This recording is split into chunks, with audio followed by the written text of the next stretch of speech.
जब संसार दुख, मोह और अज्ञान में डूबा हुआ था, तब ब्रह्मांड ने एक आत्मा को जन्म दिया। इस बार युद्ध करने के लिए नहीं, बल्कि दुख का अंत करने के लिए। नेपाल की पावन भूमि लुम्बिनी में एक राजकुमार ने जन्म लिया, सिद्धार्थ गौतम। कहा गया, यह बालक या तो महान सम्राट बनेगा या फिर संसार को जागृत करेगा। समय बीता। राजमहल में सिद्धार्थ ने केवल सुख देखा, न कोई रोग, न वृद्धावस्था और न मृत्यु। राजा शुद्धोधन चाहते थे कि उनका पुत्र कभी वैराग्य न अपनाए, परंतु सत्य को कभी रोका नहीं जा सकता। महल से बाहर निकलते ही सिद्धार्थ ने 4 दृश्य देखे। एक झुका हुआ वृद्ध, एक तरफ पीड़ा से कहारता रोगी, एक तरफ निर्जीव शव को ले जाते लोग और एक तरफ शांत और निर्भय साधु। उनका हृदय कांप उठा। यदि सभी को दुख भोगना है तो जीवन का उद्देश्य क्या है?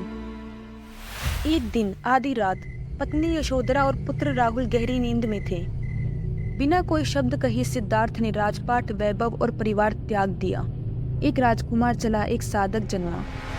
6 वर्षों तक उन्होंने कठोर तप किया। शरीर बिल्कुल क्षीण हो गया, पर सत्य अभी भी दूर था।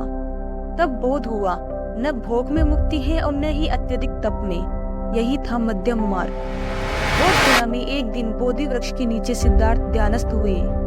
उन्होंने प्रण लिया, सत्य जाने बिना मैं नहीं उठूंगा।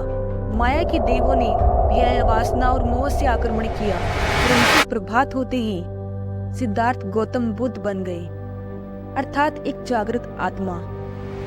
गौतम बुद्ध ने हमें युद्ध नहीं सिखाया, उन्होंने हमेशा हमें शांति सिखाई। उन्होंने बताए 4 आर्य सत्य, अष्टांगिक मार्ग, दुख से मुक्ति का उपाय। उनके आगे राजा झुके, भिखारी मुस्कुराए, शत्रु भी मौन खड़े हो गए। समय बीता। कुशीनगर में 80 वर्ष की आयु में गौतम बुद्ध ने कहा, सभी वस्तुएं नश्वर हैं, सचेत रहो। और फिर वे महापरिनिर्वाण में लीन हो गए। गौतम बुद्ध ने संसार कभी छोड़ा ही नहीं। वे एक मार्ग, एक चेतना और एक शांति के रूप में आज भी हैं। जब संसार दुखी होता है तो गौतम बुद्ध की मौन वाणी सुनाई देती है।